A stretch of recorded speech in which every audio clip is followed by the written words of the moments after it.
Magandang araw sa inyong lahat. Ako nga pala si Mark Limal Pagulyan. Ang tatalakayin ko po ngayon ay patungkol sa pagpapalaganap sa kaalaman hinggil sa maling pagtapon ng basura.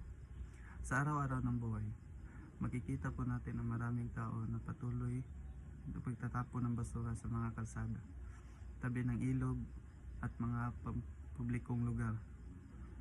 Ang mga basurang ito mula sa plastic, bote at mga pakite ay nagiging sanhi ng polusyon sa ating kapaligiran. Hindi lamang po ito sa kakaisira ng ating kalikasan, kundi nagiging sanhi rin ito ng mga kalamidad tulad ng pagbaha.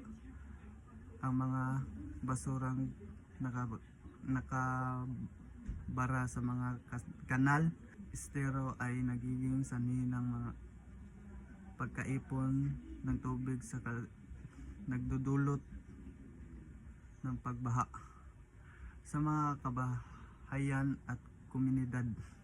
Marami po sa atin ang hindi nakapansin na mga simpleng pagtatapon ng basura sa maling lugar ay may malalim na epekto hindi lamang sa ating kalikasan, kundi pati rin sa ating kalusugan.